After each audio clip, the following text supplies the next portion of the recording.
सब आखिर में कुछ हलकों के अंदर बातचीत चल रही है, क्या पाकिस्तान फिर अलल अलान एंट्री कर रहा है फिर? यार नहीं, अल-ऐलान कोई एंट्री नहीं कर रहा है। देखिए, हमारा तो पहले दिन से बड़ा क्लियर मौक़िफ़ था कि हमारा सऊदीया के साथ दिफ़ाई पैक्ट है। अगर सऊदी अरेबिया जो है वो किसी भी तौर के ऊपर इसके अंदर इन्वॉल्व होता है तो फिर हमें इन्वॉल्व होना पड़ेगा। वो हमारे लिए उसके अलावा चांस कोई नहीं है। और यही वजह थी कि हम लोग पहले दिन से सऊदी अरेबिया और ईरान दोनों के साथ राब्ते में थे और ये कह रहे थे कि भाई आप कम से कम जो है ना वो आपस में ईरान जो है वो सऊदी अरेबिया के साथ मामला ठीक रखे, ताकि हम हमें शामिल ना होना पड़े। और हम लोग उसके अंदर जो है वो काफ़ी हद तक हमने अपना काम किया भी, जिस तरीके से ये था कि इसहाक डार साहब ने भी स्टेटमेंट दी थी कि ईरानियों ने कुछ गारंटीज़ भी मांगी थी, वो भी उनको दिलवाई गई। लेकिन अब ये है कि लाजमी बात है सऊदी अरेबिया पे फिर प्रेशर जो है वो अमेरिका का भी है। अब ये एक खबर आई थी, कंफर्म अभी तक वो हुई नहीं है उस तरीके से। मिडल ईस्ट आई ने लगाई हुई थी, और मिडल ईस्ट आई जो है वो एक अच्छा और क्रेडिबल प्लेटफॉर्म है। उसने ये कहा कि ताइफ के अंदर जो फ़ौजी अड्डा है अमेरिका का, सऊदी अरेबिया ने उसको ऑपरेट करने का ऑर्डर दिया है, और ऑर्डर दिया है या मतलब इजाज़त दी है अमेरिका को कि आप वहाँ से जो है वो ऑपरेट कर सकते हैं। तो ये बड़ी ख़तरनाक चीज़ थी। उससे पहले कल जो है वो सऊदी अरेबिया ने ये स्टेटमेंट दी कि जी जो इनका मिलिट्री अताशी है और जो इनका अमला है ईरान का सफारत खाने का, वो निकल जाए। 24 घंटे का अल्टीमेटम दे के वो निकाल दिया।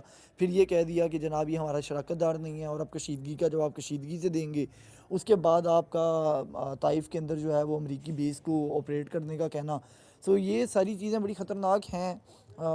लेकिन ये है कि ईरान जो है वो बुनियादी तौर पे किसी भी सूरत में मिडल ईस्ट के साथ जो है वो बाकायदा तौर पे वन ऑन वन वॉर में नहीं जाना चाहता। लेकिन उसके साथ साथ ईरान ये कहता है कि जी देखें, बात ये है कि जहाँ जहाँ अड्डे मौजूद हैं वहाँ पर अटैक हमने करना है। तो वो अब अटैक जो उन्होंने करना है वो उसके ऊपर एक कन्फ्यूजन है। हालांकि मैंने भी एक क्लिप बनाया है, मैंने तो लगाया है कि देखें, बात ये है कि ये अरब ममालिक को भी समझना चाहिए कि ये आपके ऊपर हमला थोड़ी है सर, आप मुस्लिम उम्मा का दम भर रहे हैं। मतलब कैसी एक अजीब चाल खेली है वेस्ट ने। और वो उसमें कामयाब रहा कि उसने कह दिया कि जनाब जो हमारी बेसिस के ऊपर अटैक हो रहा है वो बुनियादी तौर के ऊपर अरब ममालिक पे अटैक हो रहा है। हालांकि आलमी रूल्स ये कहते हैं कि जो अड्डे हैं या बेसिस हैं या सफारत खाने हैं वो बुनियादी तौर पे जिस मुल्क में मौजूद हैं वो उनकी जगह नहीं, जिसका वो अड्डा या जिसकी वो सफारत खाना है वो उसकी जगह कंसीडर होगी।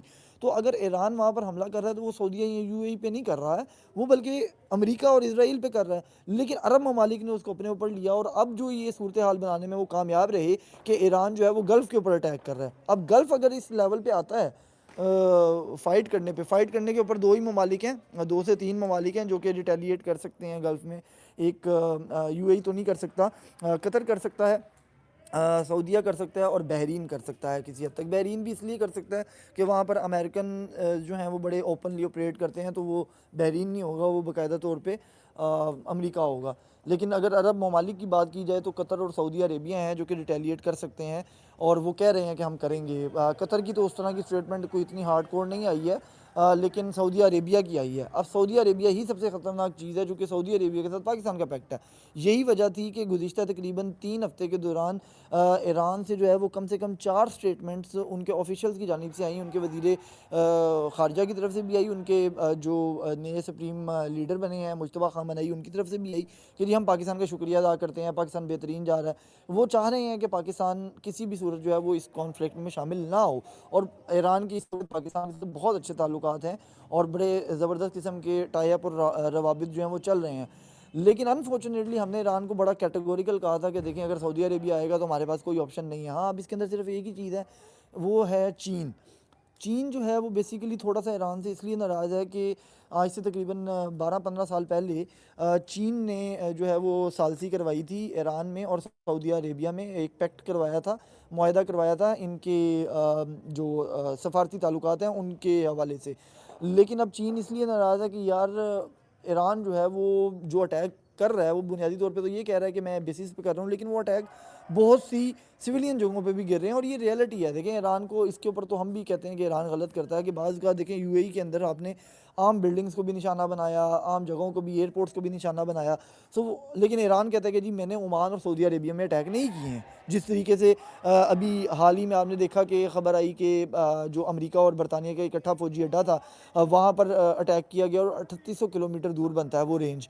हालांकि ईरान उसको ऑन नहीं कर रहा है, ईरान कह रहा है मैंने नहीं किया, लेकिन सबको पता है ईरान नहीं किया। लाजमी बात है अमेरिका और बरतानिया तो नहीं करेंगे अपने अड्डे पे अटैक, या इसराइल तो नहीं करेगा इतनी दूर, और वो ईरान ने किया। अब ईरान से हमें कुछ जो सोर्सेज बता रहे थे वो ये थे कि ईरान बुनियादी तौर पे इसराइल और अमेरिका को सिर्फ ये बताना चाह रहा है कि अभी हम किसी भी अड्डे के ऊपर बाकायदा अटैक हमने नहीं किया है, सिर्फ आपको ये बताया है कि हमारे पास हर रेंज का मिसाइल मौजूद है और हमारे पास हर लोकेशन भी मौजूद है। अगर आपने जिस तरीके से कल ट्रंप ने धमकी दी है कि वो उनकी एनर्जी सेक्टर के ऊपर हमला करेगा, जो कि बाकायदा वॉर क्राइम है, ओपन वॉर क्राइम करने की वो धमकी दे रहा है, आप अंदाज़ा करें कि पूरी आपकी जो इंटरनेशनल स्ट्रक्चर है वो कहाँ खड़ा हुआ है, वो ज़ीरो पे खड़ा हुआ है यूएन समेत, कि एक बंदा बाकायदा वॉर क्राइम करने की ट्वीट कर रहा है कि मैं एनर्जी सेक्टर के ऊपर हमला करूंगा। और किसी भी इस तरह के सेक्टर्स के ऊपर हमला करना या इस तरह के असासों पे हमला करना वो बुनियादी तौर पे वॉर क्राइम माना जाता है, और वो 24 घंटे के अंदर कह रहा है कि जी मैंने हमला करना है। तो अगर वो किया जाता है तो फिर ईरान ने तो बड़ा क्लियर आपको स्टांस दे दिया है, ईरान की इसके ऊपर स्टेटमेंट आई है कि जनाब अगर हमारे एनर्जी सेक्टर पे हमला हो गया तो फिर गल्फ़ के अंदर मौजूद तमाम अरब ममालिक के अंदर जो जो भी जगहें आपकी हैं हमने हर जगह पे करना है, और वो ऐसा हमला होगा कि फिर वो आप रिकवर नहीं कर पाएंगे। और ये ईरान दुरुस्त फरमा रहा है क्योंकि ईरान के पास इतनी टेक्नोलॉजी अब मौजूद है। रशिया ने परसों जो है वो एक स्टेटमेंट दिया, वो बहुत ख़तरनाक है। जो नए सुप्रीम लीडर हैं ईरान के, खामनई साहब, मुश्तबा खामनई, उनको उन्होंने ग्रीटिंग भेजी है पुतिन ने, और उसने ये कहा है कि रूस ईरान के साथ गैर मशरूत तौर पे हर लिहाज से शामिल है और उसके साथ है। तो वो अपने इस इत्तेहादी के ऊपर कतई तौर के ऊपर शक न करे। अब ये बहुत ख़तरनाक स्टेटमेंट है कि भाई रूस जो है वो बाकायदा तौर पे ऑन कर रहा है कि जनाब हर चीज़ हम प्रोवाइड कर रहे हैं और हम करते रहेंगे, और ओपनली वो खड़ा हुआ है। अब अमेरिका वैसे तो बैकफुट पे गया है कि उसने जो है वो इजाज़त भी दे दी है कि जनाब आप जो है वो 1 महीने तक जो है वो तेल बेच सकता है ईरान। लेकिन कौन ख़रीदेगा, किस तरह ख़रीदेगा? पाकिस्तान को भी वैसे तो चाहिए कि ख़रीदे, लेकिन पता नहीं क्या करते हैं क्या नहीं करते हैं। लेकिन बहरहाल ये जंग फैलती जा रही है। और जहाँ जो आपका सवाल था कंक्लूड, उसको मैं यही करूँगा कि सर अगर सऊदी अरेबिया ने ये तय किया कि वो आएगा तो फिर पाकिस्तान को जाना पड़ेगा। हालांकि पाकिस्तान कोशिश करेगा कि सऊदी अरेबिया को भी रोके। मुझे तो ऐसा लगता है कि अगले 24 घंटे में कोई ना कोई एक दौरा होगा हमारे, या तो फील्ड मार्शल चले जाएंगे या फिर वज़ीर आज़म या इसहाक डार, मुमकिन है कि सऊदी अरेबिया दोबारा जाएँ और मुलाकात कोई हाईली हो जाए, सो मज़ीद इसको रोका जा सके। और मुझे लगता है कि ये होगी, क्योंकि पाकिस्तान तो सौदी अरेबिया को जी, रोक रहा है बार बार, अल्लाह लेकिन खैर देखते हैं करे। क्या